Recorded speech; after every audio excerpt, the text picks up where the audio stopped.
I am Adam Weil, partner at White Rabbit Group. Welcome to the Pixel Perfect Podcast, where we share knowledge, experiences, and motivations from creatives and entrepreneurs. All right, today on the Pixel Perfect Podcast, I'm joined by Ellis Verdi, president of DeVito Verdi.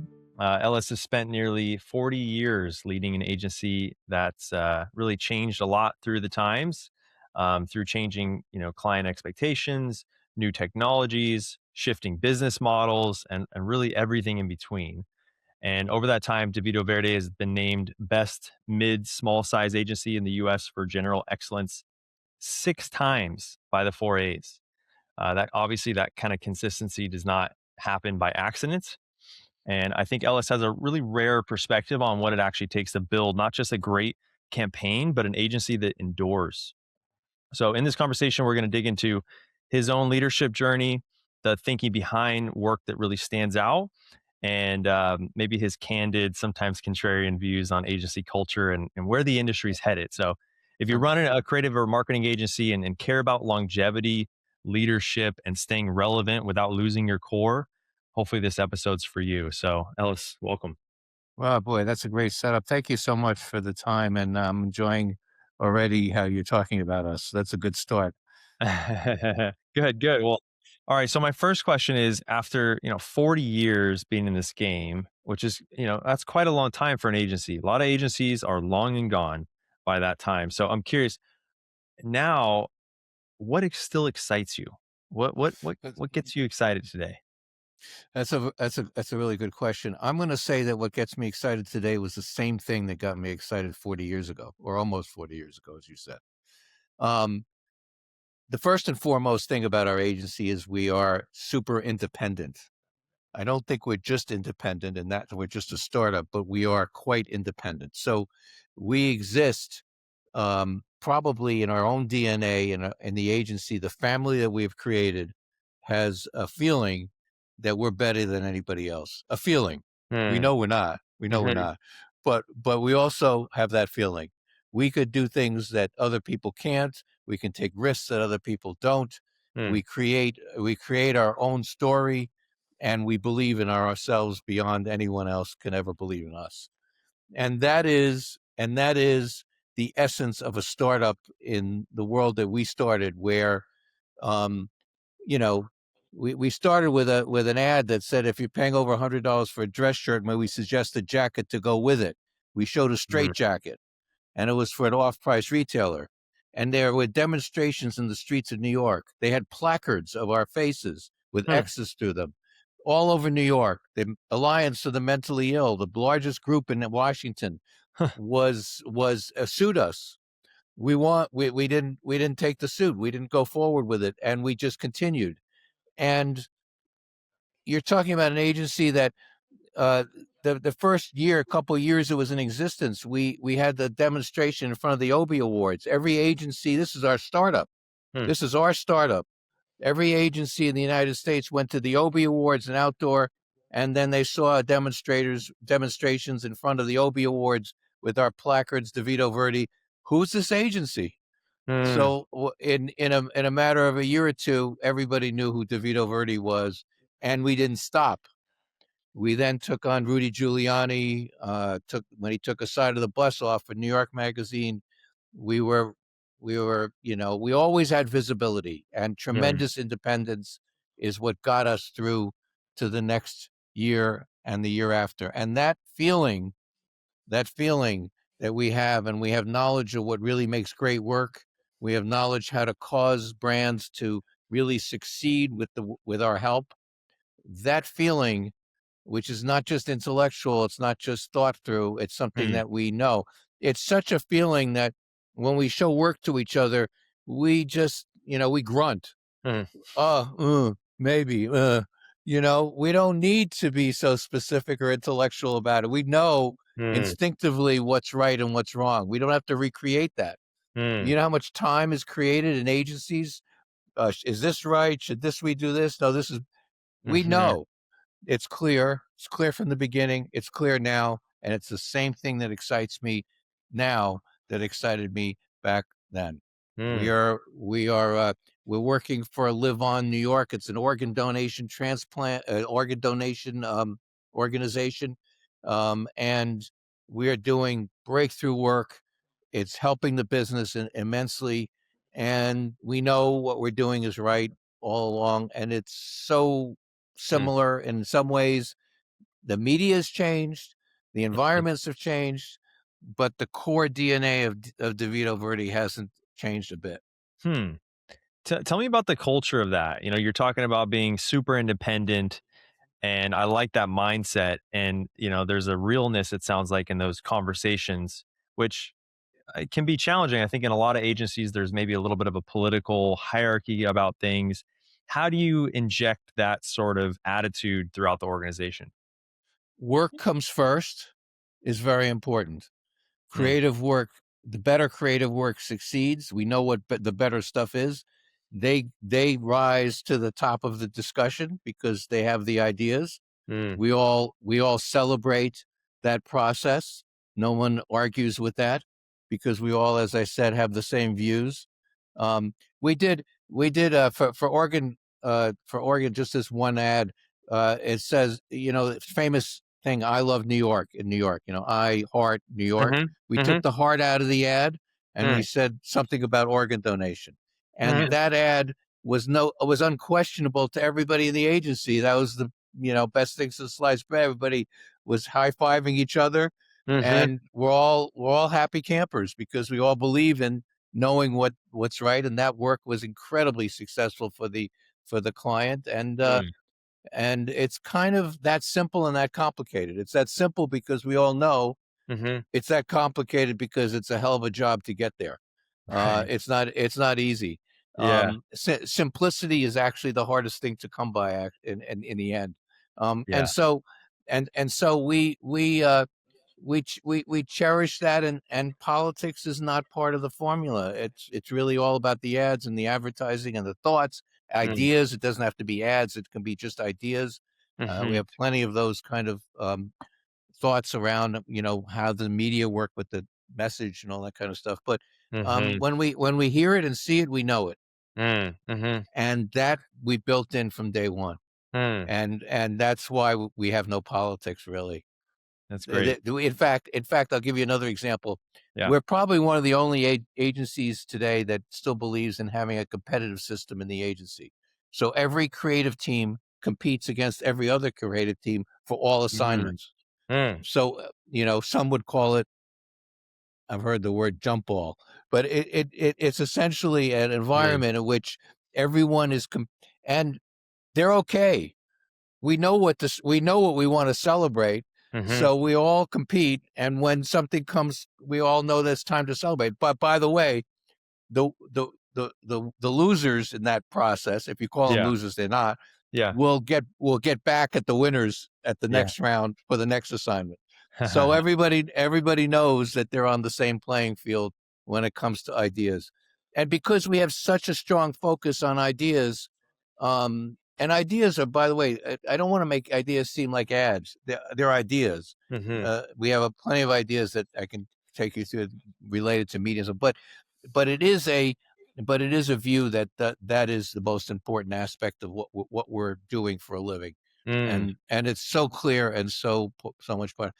mm, It's also another view that we have. One other piece, maybe, and then I'll let you ask another. Is essentially we believe in revealing truth, right? So everything we do is about how much truth do we reveal. mm, Now, if we're revealing truth in our advertising, as you heard in that one ad for an off-price retailer, and I could tell you many other ads, the more you reveal truth, the more you'll remember it.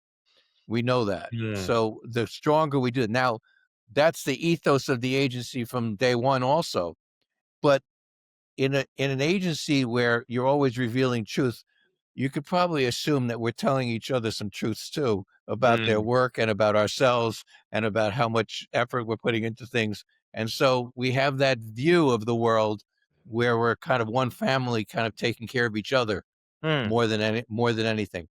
Interesting. That kind of touches on something I was going to ask, which is like, how do you preserve a healthy culture? I mean, it seems like a no-brainer. Get creatives to compete with each other, because through that competition, you know, people are pushing boundaries on themselves and what they can do. They want to win. I think a lot of humans are competitive, but also a lot of creatives are sensitive. A lot of creatives are not quite comfortable getting rejected. And so how do you maintain like a healthy culture in all that?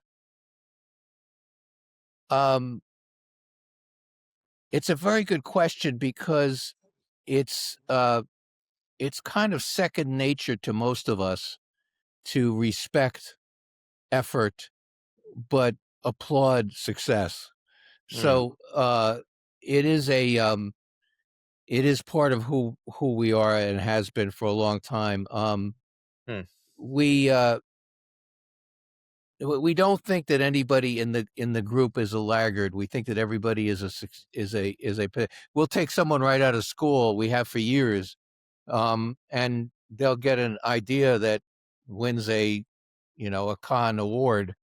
This is the truth. They were out of school 2 years and mm, they won a con gold award. I mean, that's mm. pretty unbelievable. Yeah. And they will have been just as important to us as a company as the ones that have been there for 20, 30 years. Mm, And so there really is no kind of built-in phenomena where you people are overly sensitive. mm, I think sensitivities come out a little bit here and there, but to be honest, I that's my job to somehow manage through that and create an environment where everybody still sees the ultimate goal and mhm. stays on course. Yeah. We have regular conversations, obviously, with the staff and with teams, and we talk about what we don't like as much as what we do like. Mm, Uh, so we're very careful with telling people what we don't like. yeah. Um, and I think we show sensitivity in the way we operate. Eh, after a while, you don't have to show sensitivity because creators will understand that you are sensitive, but you're moving quickly and you got to get the Mm, job done, mhm. and that's just the way it goes. And they're ready to pitch in next time because they know they're not at a disadvantage. Right. Every creative is at an advantage because there's going to be another assignment down just tomorrow, next day, Right. and you'll be able to you can't show it on this, but you'll show your stuff on the next one. Right. Right. It's and there's enough of that kind of work available. I don't think it's ever been a serious issue in the agency with respect to that kind of sensitivity. Mhm. Well, I think also another way to look at it is it dissipates a little bit when you have a goal. When you have a Mm, clear goal and when you all want to celebrate mm. wins together, it dissipates to a large extent. Right. Right. That makes sense. Yeah. And it's people management at the end of the day. And, I think so many companies, they put their values on the wall and they just kind of call it a day. So maybe, can you tell me more about that? How do you think about culture in like an operational way, not just, values on the Well, wall? yeah, when when there's a work product that becomes the focus of, or which is the ideas, and when it becomes the focus of everything that you're doing and you're about, um, and of course the business results that are, and you're you're not really having to talk to people about those values in the sense of these are our corporate values. You Mhm. have to sort of say, you know what? That ad was fucking great. I loved it. High five. That's it. Yeah. Keep going. Next one, Yeah. please. Yeah. You know, that's just the way it is. When that person came out with the "I love New York" thing, there that was the value. There's the value. Someone Yeah. came through with an idea that was kick butt. It Yeah. was so good. It was just so good. No one's going to say, "Well, what are your values?" It's like uh Yeah.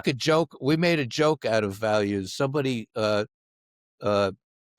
took a painting that's famous on the walls of the Marriott Hotel. It's a very corporate of two seasoned executives that look very old world. And they put Sal and I into the pictures and they put that on the wall because Nah. nothing else is on the wall, Yeah. just to kind of make fun of the environment in which you might see that kind of thing, where Yeah. the chief executives are on the wall of the, and you're Yep. supposed to worship them, but instead, Yeah. it was kind of a joke. Right, right, right. I like that. I like that. Yeah, it seems like it's your the North Star is really merit and truth. And Yes, everything else, yes, you work through on a human level, but the North Star is that truth and the merit and the success of yes, something. yeah, yeah, Yeah. yeah, and different people come at these assignments different from different positions, which is a good thing. Mhm. I don't have to, in delivering or understanding a strategy or a direction. You don't have to be so tight about it, because the reason you don't have to be so tight about it is because we all know what's right. Mm. So we all know what's going to be in the bailiwick, is going to be in the world in which we're going to accept it and love it. Mhm. So a strategy that stays broad allows creatives to do pretty much what they want, because they know what's going to be liked and not liked. It's not a question. Mm. So if you understand that, that also provides a great environment to work in, because Mhm. there's freedom, but at the end of the day, there's also an understanding of what's good and that's not so good. Right, right. Yeah, I want to pull on that more. Like, I think I was listening to something recently where it was describing that as a creative, you often get into that space with good taste. You know what when something looks good or feels good, but you can't always create it. Maybe initially, and it takes a period of time until you can really match those two together, where your taste and your execution can actually align. You mentioned about taking people that right out of school. How do you think about that? Because I do think it takes time for creatives to really evolve and grow into what they Well, become. I don't do much of the teaching, but our agency has always been involved in teaching advertising, right? So when we say we take people right out of school, it's not like we're there as visitors. Very often we're there as teachers. Mm. So there's a closeness. Like my partner, who's not around, but my partner taught the School of Visual Arts, a leading course, for years and years and years, and Mm. we would take people from the course. There are other people now in the agency that also teach, Mhm. and we know and see who has potential really early on. Mm. Um, that ad that I just told you earlier was done by a school person who graduated from School of Visual Arts, and actually two that Mhm. came out of the. So there is a learning process that exists before they even got to do the ads. So there's some time. Mm. That process of learning is really important, and I want to talk about it just for a second. Mhm. Um, there is a view today that everything has changed. There's something called modern marketing, and I understand. I believe more it's a balance, and the balance has, because there's new things. There's so many great new things to work with today that never existed before, and now you're just adding to the ammunition that you have available to you in order to tackle a marketing problem. So that's great. Mm. On the other hand, when there are people that say that things have totally changed, and I think that's a view I don't share. What Mm. I do believe is that there's a whole host of tenets of great work. The tenets are the things like, for example, staying close to the product or service you're selling. Very, very important. Another tenet might be that production is only in service of an idea. So you don't extend your production like a Super Bowl. You don't do all this stuff and you're basically saying nothing. Mm. So the idea is really first and foremost, and production is in service.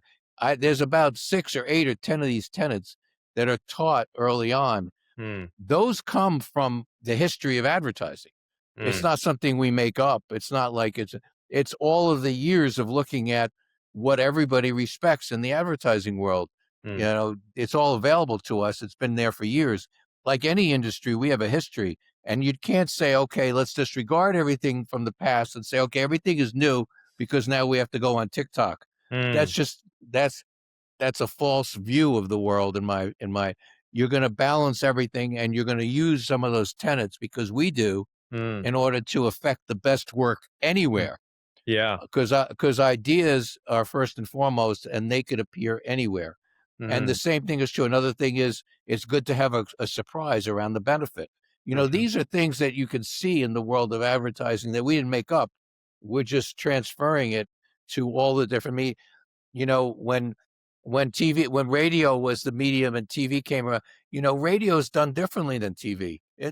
TikTok is done differently than these are just different ways that we communicate. Hmm. But the essential part of what exists in radio or exists in some other vehicle, Instagram, whatever, is still the same. And that Hmm. has been not my formulation. Those comes out of years of it and the history Hmm. of advertising.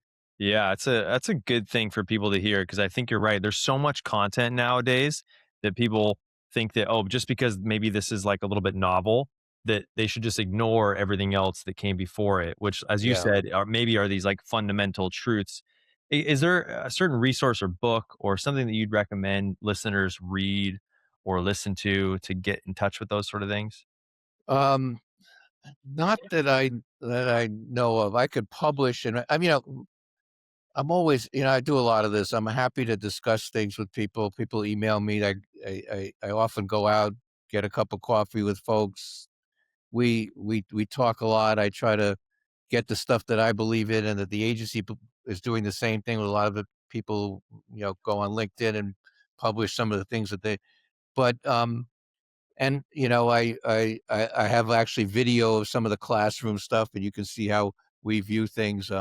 There's Hmm. one there's one little video that I recently looked at again from the past, where one of our we're talking to a student, and described how, when something sounds like advertising, you don't want to do it. It's a Hmm. simple thought, but you know how many things today sound like advertising? Hmm. If somebody starts a commercial and says, like a corporate commercial, and says, "We believe," blah blah blah, I, you know, that's advertising. I don't want to Yeah. hear it. This sounds like advertising. Don't start the commercial like that. Mm. And so there's so much of that we are built into our DNA, and we're happy to talk to people about it. But I'm not sure that there's a book Yeah. that we can sort of point to for that.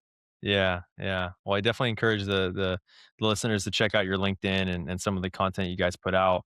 Um, what other ideas do you think, like I said, there's so much content out there, and I heard someone recently describe it as survivor bias, where the folks that are maybe successful with something, they get overly confident and says, well, this is what it takes to be successful, but maybe that wasn't really the core of it. And so I just think all that adds to the noise and confusion. What else do you think maybe marketers or creatives are getting wrong about the industry evolving and agency culture? What are maybe some common ideas that you Well, disagree with? you have okay, so you have a phenomena right now that because of this modern marketing mentality and stuff, you have a phenomena really, and I'm going to be this is a little brutal, but I'm going to be a little brutal on the agency business as a whole. Okay. You I'm going to say that the industry sold out to some extent. And we used to have a term that when a creative person went to a big agency, we used to call them a sellout. In the old days, that was kind of a nasty thing, but there Yeah. there was that term. The industry sold out. The media came around. All this new media came around.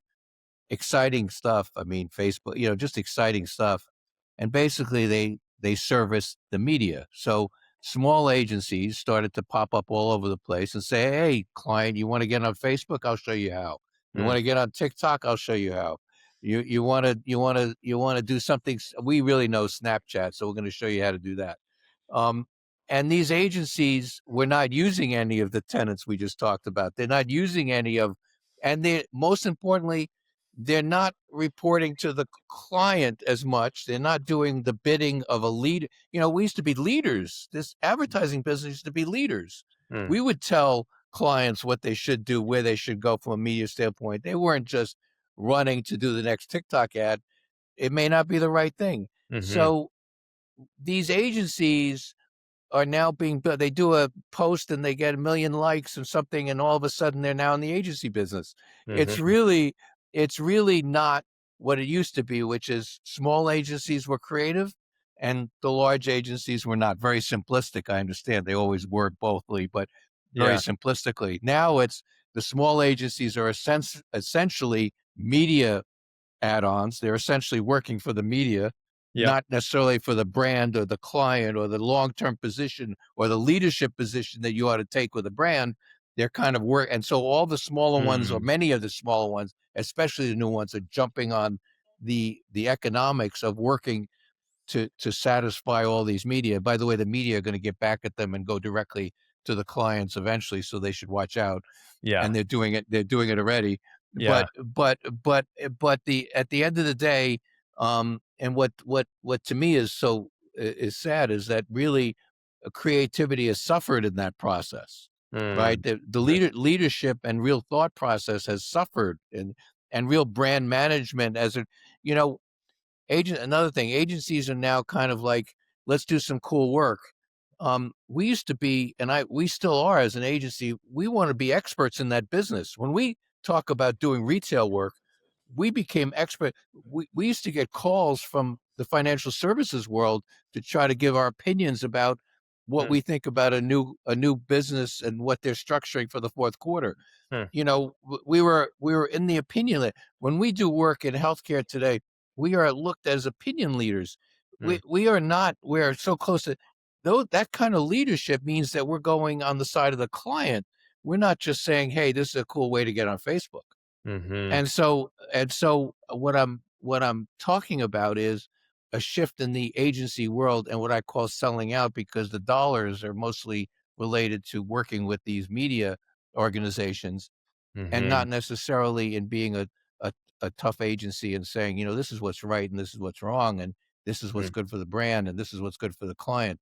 That kind of position is really getting less and less. And that's why I think Mm. ultimately, actually, you're giving these smaller agencies are giving credence to the larger organizations potentially being successful, because Mm. they still hold a lot of the creative content ability from the past. They understand the tenants. Mm. There are pockets that Shy a Day, McCann. There are places that are really doing great creative work that I'm that I look up to.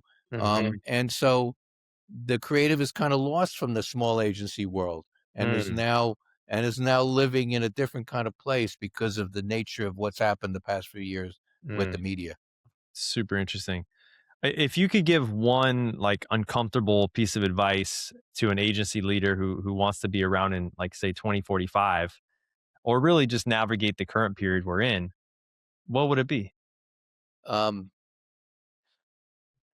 when you're independent, you could take all my accounts away and I'm still as loud and and I have all the strength that I need, because I know I'll get another account tomorrow. Mm. It is a level of it's a level when you're independent.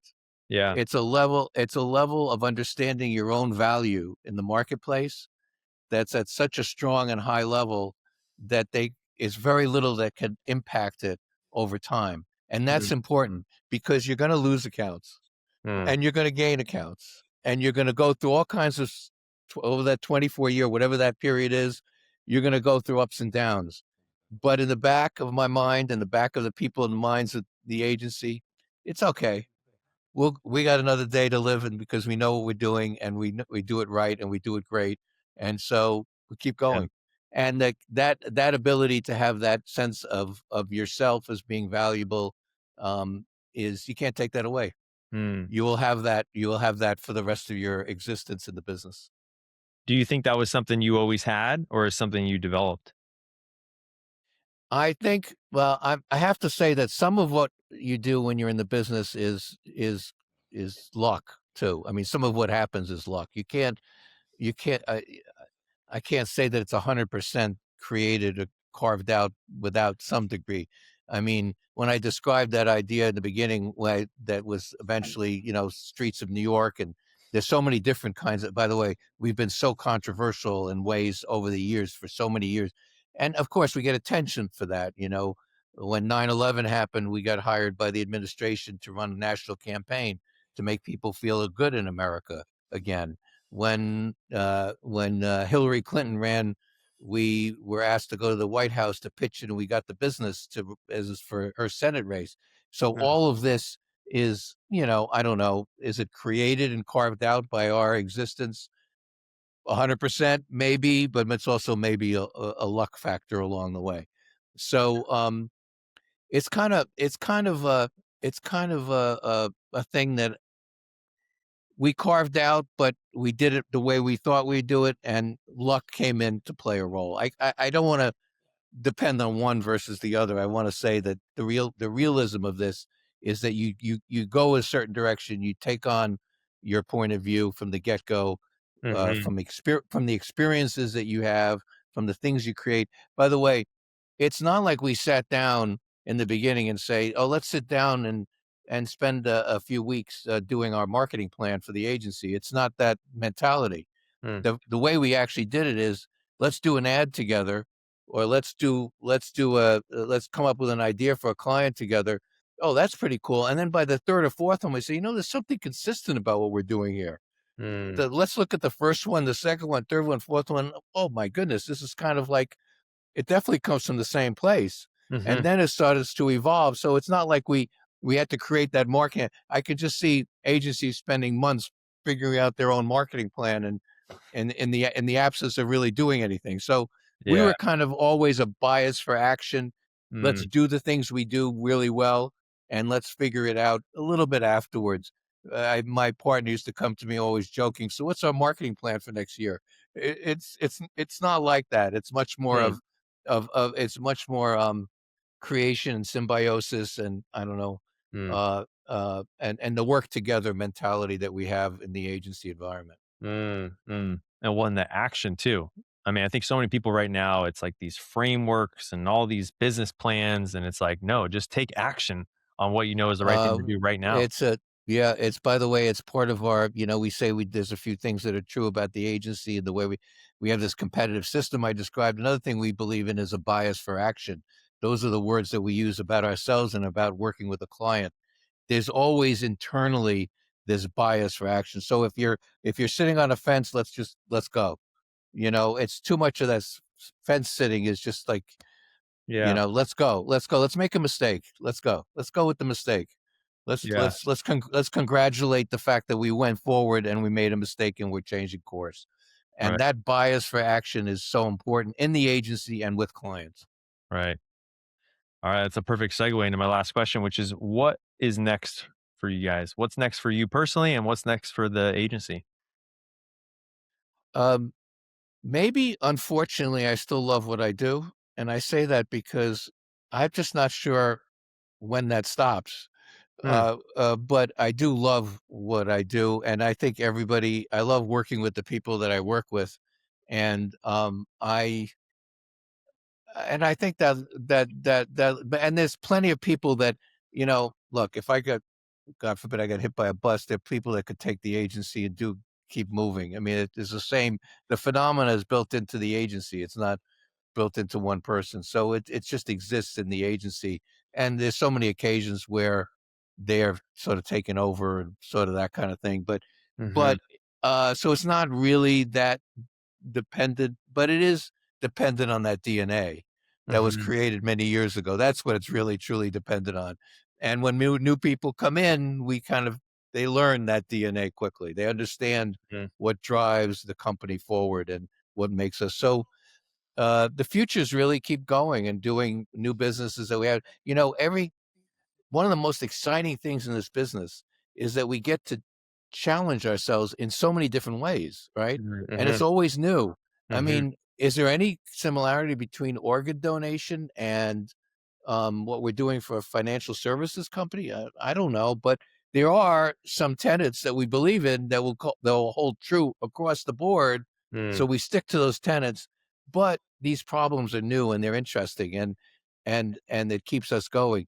There's nothing more exciting than giving a creative team a whole new challenge. mhm, But look at it this way. Before we did the most famous retail campaign for Daffy's, I think one of the most famous, We never did retailing before. But before we did one of the most famous hospital campaigns for Mount Sinai Hospital in New York, we never did hospital or healthcare ever, zero. So that's exciting. That's fun. And we prove ourselves on and again that way. And that's something that I can't resist continuing.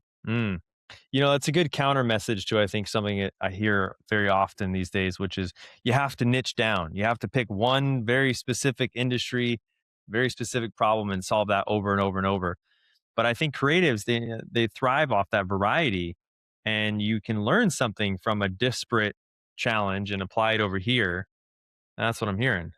Yeah, absolutely. I think I think the niche mentality is it's a sad perspective on clients and consultants, particularly consultants, that don't want to think through what the core capabilities are of an agency. It's really easy to say, okay, they got, you got this kind of account. These guys have 20 years. Okay, let's sign. Good. Let's go. That's easy, but that's not necessarily where the success lies, because if you really look at the most successful campaigns, they're usually from agencies that don't have 50 years of experience in that particular industry. They're usually that they're fresh to it. So and we force ourselves to be fresh, even if we're in the same industry. We say, look, I don't want to see anything I've ever seen before. Let's go at this totally differently. It's a view that clients and consultants should have, that they should be looking at the essence of creativity in the agency and understanding them really deeply, and not just looking at peripheral things like how many years do you do this and have you done this before. The doing it before mentality is really something that hurts the business. Well, I love it. That's a really good point, and I'm glad we can end on that. And thanks so much for sharing the wisdom, and I'm excited to continue to follow your journey. Thanks so much for coming on. Thank you so much. Thanks, Adam, for putting me on. Appreciate it. Yeah. Thank you for listening to the Pixel Perfect podcast, where we go down the rabbit hole on the journey and motivations of creatives and entrepreneurs. Stay tuned for more stories to come. Until next time.